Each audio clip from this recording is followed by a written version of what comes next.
Oh, we hear you loud and clear, y'all. There are so many of our listeners that don't want to call on real estate agents. They're saying real estate agents are so 2010 and they don't represent 2030. There's got to be a better way. We're going to dedicate an entire episode to every mortgage broker and loan originator that refuses to accept that realtors may still very well be one of our top referral sources. We're going to make an entire episode for those that never want to market towards or network with real estate agents for the purpose of generating referral relationships. So for you, this episode we dedicate. Ladies and gentlemen, boys and girls, children 18 plus, you are tuned in to the Loan Officer Podcast with me, Dustin Owen, and my main man, JC John Coleman. Yo, what's poppin'? Today's episode is dedicated to those trolls who love to wakeboard, and you know who you are. Who's that? I don't know. Trolls who love to wakeboard. They know who they are. I do not have to sit back and call people out by their names. What happens when you really become successful and the magnitude of what you do and the amount of hate thrown your way is like exponentially worse? How are you going to handle that? I will continue to redder and MMI their asses and go to sleep with a big fat smile on my face. Is that illegal? Is that like confidential information? Like if you pulled someone's MMI and then posted their like MMI on the internet, is that like illegal? I don't think that's illegal, no. There's some spice there. I think once a week we should pull some random person's MMI who's like out there on social media spewing bullshit about follow these 10 tips. Not you though, because you don't have no production. But we should pull people's MMI production and then you do a reaction video, green screen, and be like, look at these are their numbers. Don't listen to them. Listen to us. You know, when you're feisty and fiery like I am, it is so hard not to pull the Rick Ruby. And anyone who knows Rick, like shout out to Rick. He is a god in the coaching world of mortgages. The guy has helped create more mortgage millionaires than probably anyone that I've ever met. The producer firsthand. who worked on the Black Album with Jay-Z? No, not. I wish. That's Rick Rubin. That's Rick Rubin. This is Rick Ruby. But Rick Ruby would not hesitate to literally throw down his 1040 tax return and say, if your number is not bigger than mine, then you got to shut up and listen to me. Shut up and listen, punk. I'm not a huge fan of that tactic or that approach, but I'm sure it works. And there's definitely times that I want to say and do very similar, where it's like, yeah, let me MMI you, let me redder you before you speak about how great you are. Pardon my frog in my throat. Been sick all freaking week. This is the most fired up I've been yelled at. Who are you yelling at over the weekend? Or you just woke up sick? I wasn't. I literally fucking too much hot. It was too hot out. No, I get it. It's the summer cold. I get it every year. It's like a sinus infection / allergies / I'm probably worn out from all of the travel we've been doing type stuff.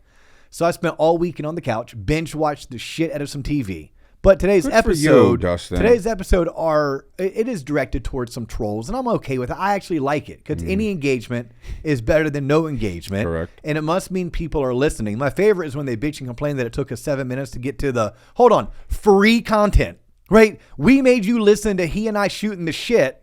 Don't let them get for 7 minutes before you got to our quote unquote free content. Coach, the opponent's in DO's head. We got to get his head back in the game. Get his head back in the game, coach. But it is only fair because if anyone has come to see me speak in person, which if you haven't, come out to Mastermind Summit this month in Las Vegas. But if you haven't, one of my presentations that you'll hear me say a lot is if it's true, it's not new. If it's new, it's not true. Right. So I want people focused on what is true because in business, we follow the patterns and success leaves footprints. So a lot of times we don't have to do the heavy lifting, just follow the footprints that came before you. However, there is a principle that we call DO's principle. It's the 80-20 rule. I call it the new 80-20 rule. It's focus 80% of your time, effort, energy, and money on what is tried and true. However, do not turn your back on the new. Right. 20% of your time, effort, and money needs to be towards the new. Yeah. What does that have to do with having a long 7-minute intro, Dustin? Where's the fucking tie down there? There's no tie down besides we're going to jump right into this episode. Right before we do, John, let's do this. Let's take a pause for station identification, a.k.a. here's a word from our sponsors. This episode of the Loan Officer Podcast is brought to you by my friends over at Lower Mortgage.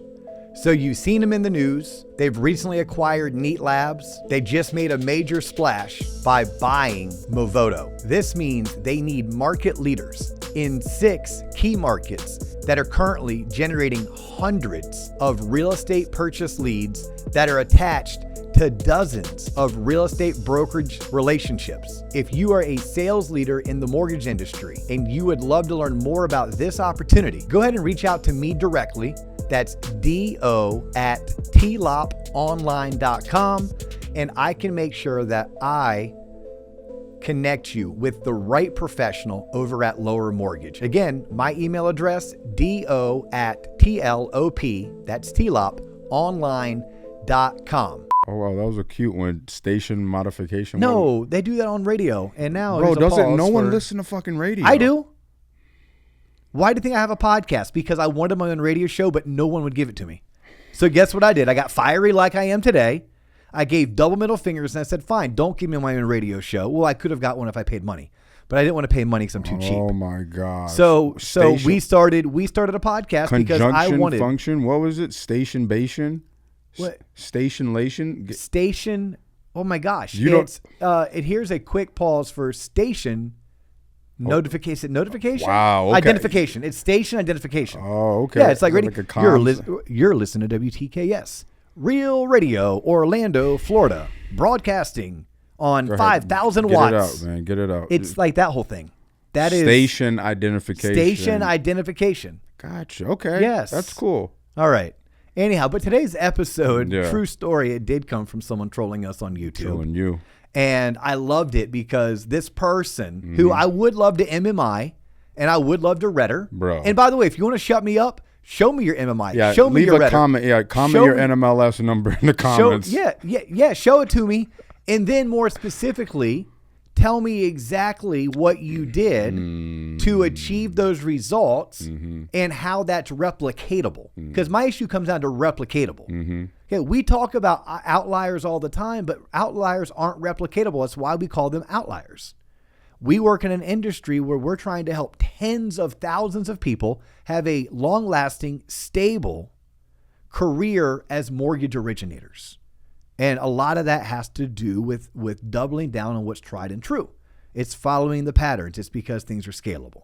So this one particular person who we had done a recent episode talking about the importance of calling on real estate agents basically said, oh, every non-producing coach from 30 years ago is telling you to call on real estate agents. But my response is, if I start naming names of mega producers, men and women that I know that make $500,000-$600,000 a year, $1 million a year, right? The Andy Zemans, the Andy Burtons, the Mike Smalleys, the Gwen Swains, the Ross Woods Yeah.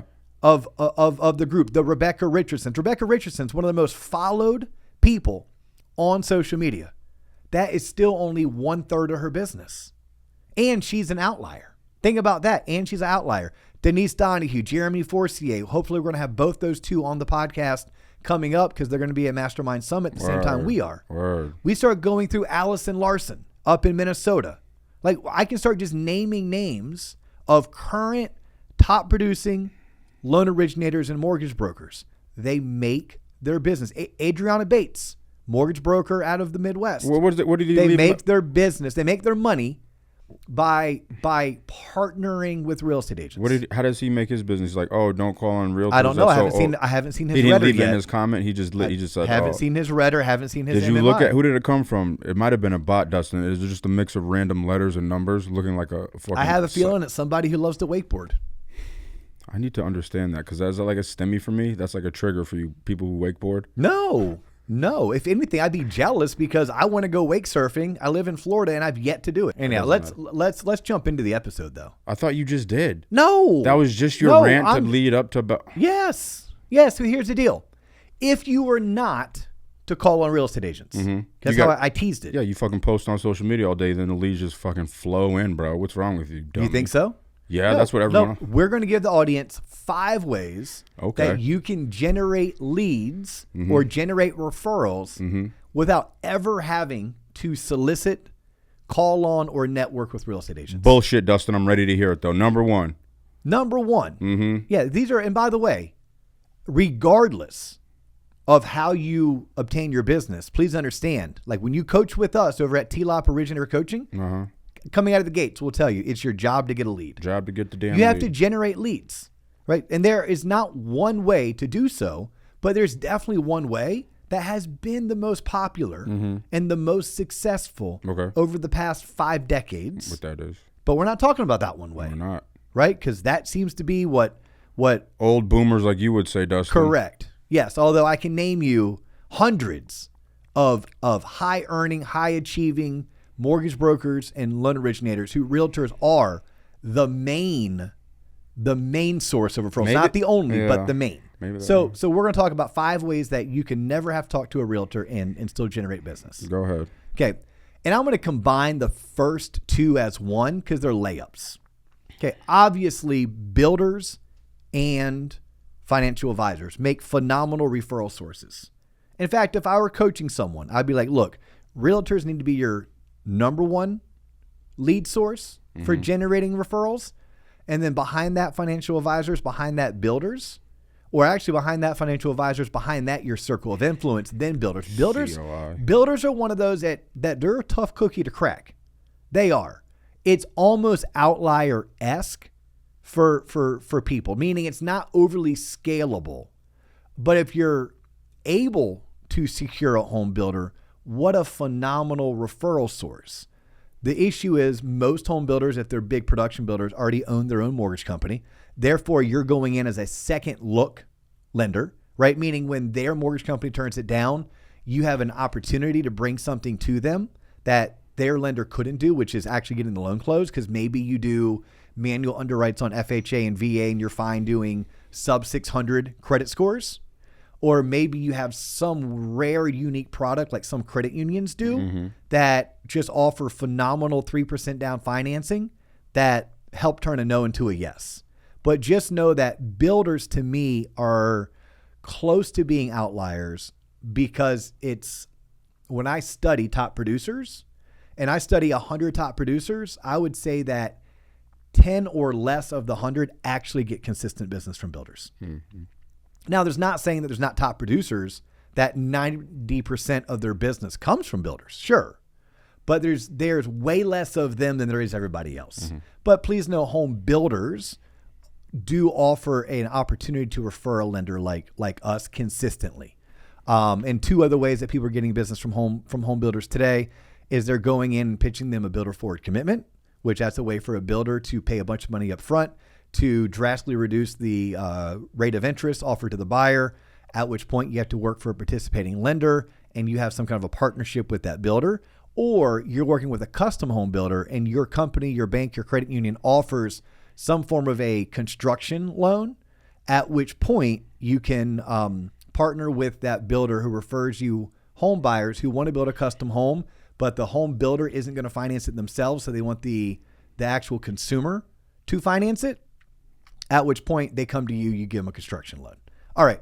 So those are the number one. Look at financial advisors and look at home builders. Okay. Those are still people you have to market to, still people you have to call on, still people you have to meet, still people you have to take coffee to, still people so that. It's the same process as if you it's were the talking same to exact realtors, process. it's a different person. It's the same exact process. The only difference is one financial advisor could easily refer you as much business as 5 average realtors. So there's definitely a law of diminishing returns, meaning it could make more sense to go all in with 2 financial advisors because those two financial advisors may be worth 12 transactions a year, whereas it could take you 9 or 10 realtors to get the same 12 transactions. So 2 relationships versus having 10, you may choose, you know what, I like that. But a lot of times a financial advisor will want something in return.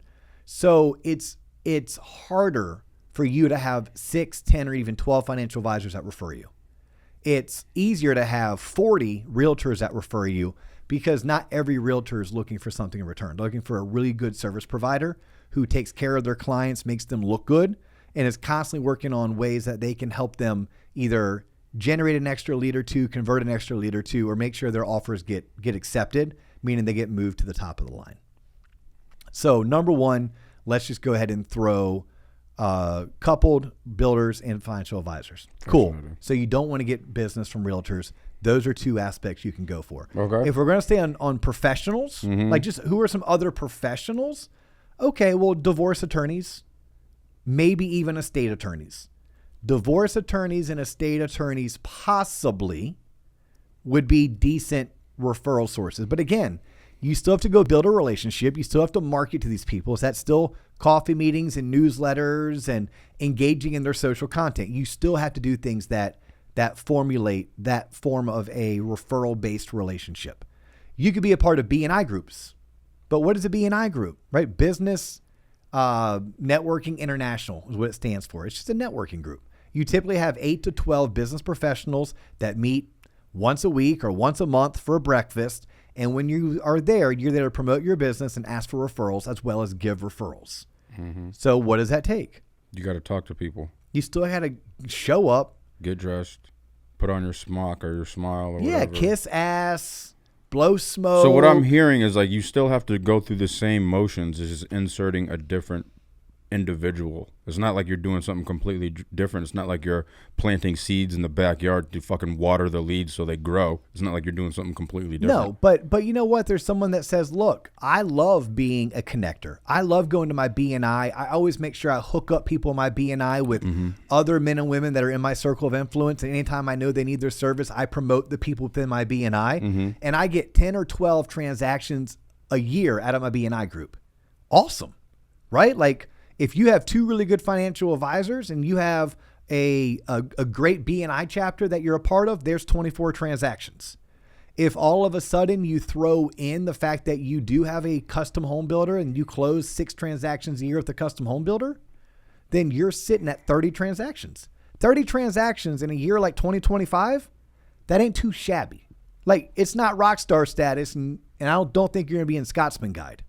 But you still made over $100,000 more than likely, and you never had to once call on a real estate agent. So to the dude who likes to wakeboard, who was probably born in 1986, okay, to that person, like, high five, brother, thank you. You're 100% correct. You do not need to call on real estate agents because I just gave you 3 ways that you could do so without, but you still have to call on somebody. You still have to have networking skills. You still have to have some form of like CRM, marketing, database drips going on. You still have to work the phone, work the relationship, give out referrals so that you can receive referrals, right? So that was number 2, was looking at other type of professionals, whether it's a divorce attorney, estate attorney, heck, even throw in CPA if you want there. Well, here we go. In that box. It's the math of Dustin. So here is number 2, even though I've given you 3. I've given them 5 and it's only number 2. I literally gave them 5. Math ain't mathin', Dustin. That's fine. Yeah. I know, because you're fired up today. It's fine. And I tell people all you have to do is dominate 4th grade math to be great at this profession.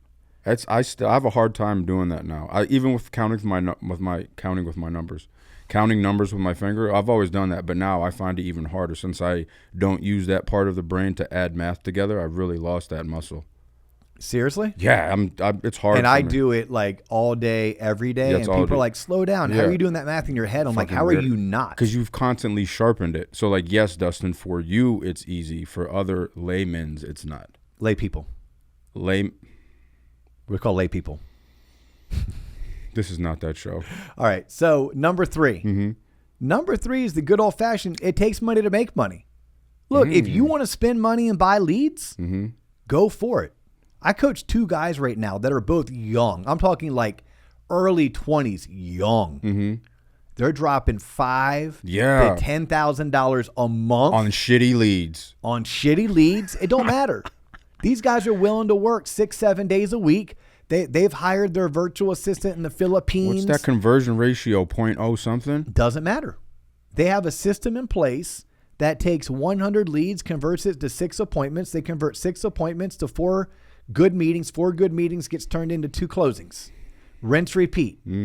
Rinse, repeat. We did a whole show about a month ago now where we actually talked about the cost to acquire a new client. Yeah. Like if you're playing the long game, there's nothing wrong with that. Like this dude right here, y'all might not all know this, but my degree's in advertising and public relations. Prior to that, I had 4 years of video production. So I had 4 years of video production. Then I got a 4-year degree in advertising and public relations, worked in TV advertising, selling it. for my first 3 years out of college before I slid into mortgage.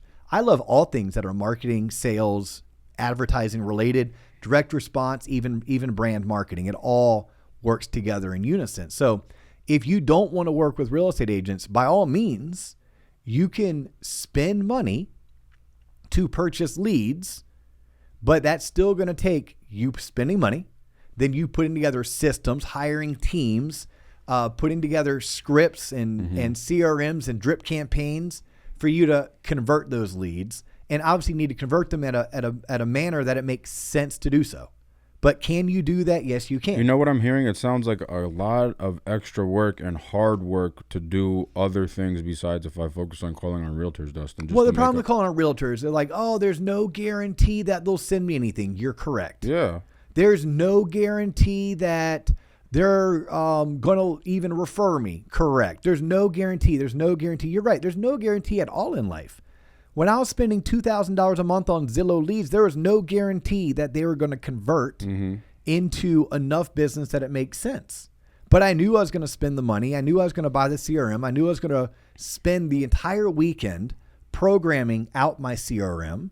I then had to hire the assistant or the dialer who was going to actually work those leads in hopes that we converted enough of them into closings.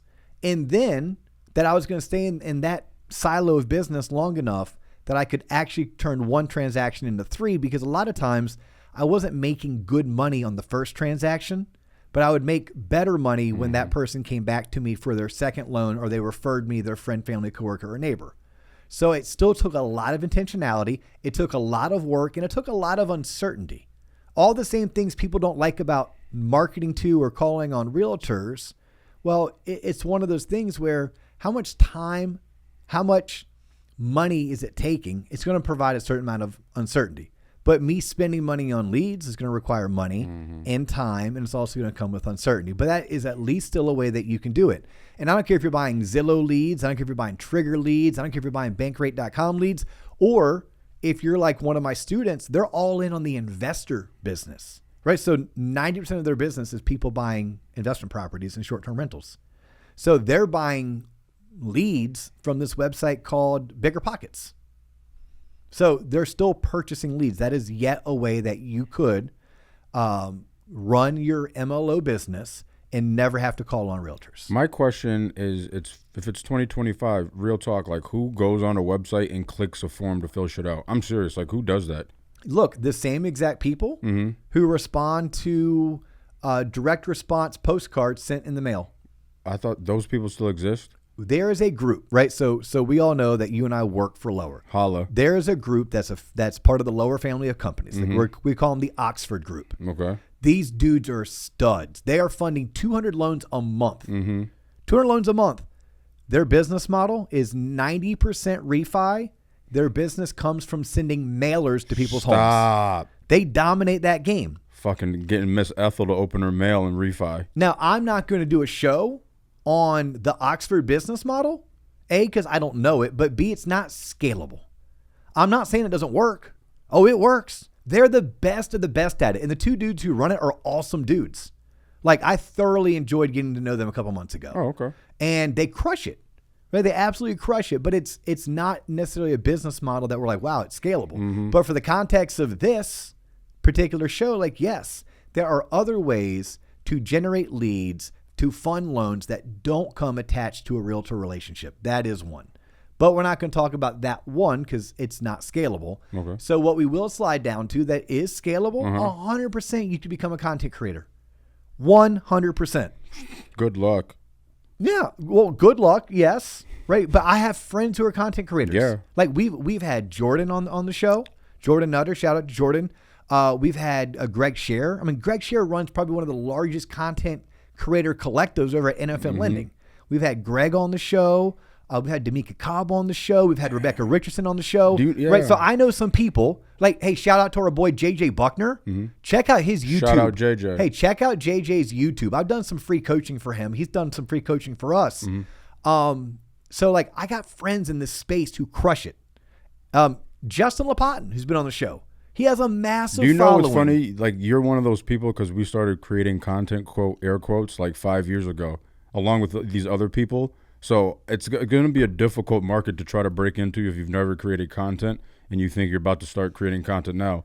Because some of these people got like 5, 6, 10 years on your ass. So good luck trying to catch up. Yeah, but even still, well, that's a good point, right? Right. Way to beat the people back, John. Don't try to be like us.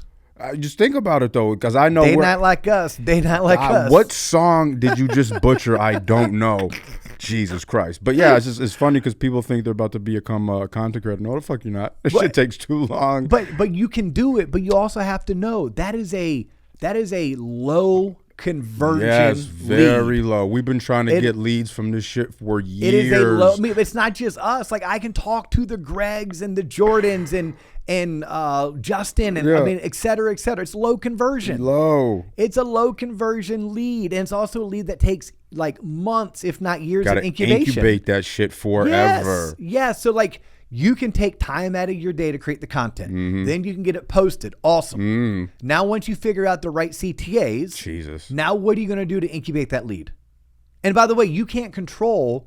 Was that lead coming in from Washington State? What if I'm not licensed in Washington State? That lead's coming in from Iowa? Shit. Oh my gosh, what about Massachusetts? It's hard as shit to get licensed in Massachusetts. What's it going to cost me? $3,500? But I'm a LO in Georgia. Like, right? It's so, but you can, if you want to play the long game. Now, I'd rather see you and coach you to create content so that when the realtor refers you, they go on your social, they find you online, they see your content, like, oh, this person knows what they're doing. They're pretty slick. They're dialed in. And then it makes that referral stronger. When your past client refers you to their daughter, same thing goes. They find you on YouTube, like, oh, check them out. That's pretty cool content. They know what they're talking about. My dad isn't a boomer as much as I thought he was. Let me go ahead and call this person up. Right? But if you wanted to turn your content into a lead flow, that is a fourth way you could do it. Now, the fifth way, and this was in no really particular order because the fifth way may have been what I would guess as being your number two. Like if you didn't want to call on realtors, and we did this in order, John. Okay. I would say number one would be financial advisors and builders. Holla. Number two would be your circle of influence. COI. Number three would have been like your networking functions, whether it's BNI, Chamber of Commerce. Yep. Number four, maybe we would have gone to like purchase leads. Number five would be content. But we didn't do it in that order. So now I'm on, is this number 5 now? 5A or 5B or some shit. Excuse me. Yeah. Told you I was sick all weekend. Yeah, cover your fucking mouth, man. You know, doctor says I'm no longer contagion. Contagion. I'm no longer contagious. Okay, where do you get your... With the contagion. Where's your doctor? Fucking hims.com? Is that where you go? Get the fuck away from me with that bullshit. I said I'm not contagion. The contagion's all out of me. No further questions. I'm no longer contagious. 5B for people that don't want to call on realtors but want to spin their fucking wheels doing other shit that doesn't generate any business. Your circle of influence. Again? No, we haven't done that one yet. Oh, you said circle of influence? No, I said if I were to re-say them in order. Like you and I are going to record a training video. I'm going to do this in order on the training video. Yeah, that'd be cool. But for the podcast episode, I'm just spitting this out, right? Yeah. So your circle of influence, and I honestly think it's where I, as an originator, missed the mark pretty decently. I'd score myself a 4 out of 10, not a 9 out of 10 when it comes to my circle of influence. But if you made it your mission to be the most known person in your neighborhood, in your town, in your city, in your county, in your state, just being well connected, anyone that you meet, you friend request, you connect with on LinkedIn, you send handwritten thank you cards to, like, hey, great meeting you. It was really nice learning about your business. Again, I'm in the mortgage industry. You ever need something, call me. I'll always make sure I take great care of you, right? Like that type of stuff. Then you start posting your on social. Then you start engaging in their social. Then you include them on your monthly newsletter, your quarterly email video market update. Oh, you could crush it with a big enough circle of influence. Like you're talking hundreds, if not thousands of people. You wrote a newsletter that was so good that newsletter started circulating. There's 2 loan officers out of Columbus, Ohio. Their names are Nick and Craig. Craig with a K, Craig King. So Nick and Craig do an amazing newsletter, like amazing. And that newsletter, because it's so well written, that newsletter, they put on there, please forward this. It is now circulated all throughout that MSA that they serve. So there are housewives who are sharing it with their sister, who's sharing it with their neighbor, who shares it with with another housewife that they know through the Mommy and Me play group. And they've been able to actually create a referral source all based off their newsletter. But they first had to have a basic COI, right? Circle of influence. They then had to create a newsletter that was share worthy. Then they had to ask people to share it. And now because they've been doing it for a couple years, it has become a great lead source for them. So your circle of influence, if you're willing to lean into it, yeah, all the stuff that we coach, celebrating people's birthdays, doing client appreciation events and inviting your entire circle of influence to it, being a part of your local community when they're doing things like, I don't know, Bark and Brews or Food Truck Fridays, and you're showing up and your team is there and you're collecting cards and you're enrolling people in a raffle, you're signing them up for your newsletter. Like, these are annual mortgage reviews. You do not have to keep annual mortgage reviews for just your past closed clients. You can do annual mortgage reviews for your friends, your family, your neighbors, your ex-coworkers, and everyone that they know. You just have to be able to market and advertise yourself that way. Mm-hmm. So it all boils down to, how are you going to market? How are you going to advertise? How much time? How much intentionality? These are all ways that you can generate leads. And as a loan originator or a mortgage broker, it's your job to what, John? Get a lead. It's your job to get a lead. So you are correct.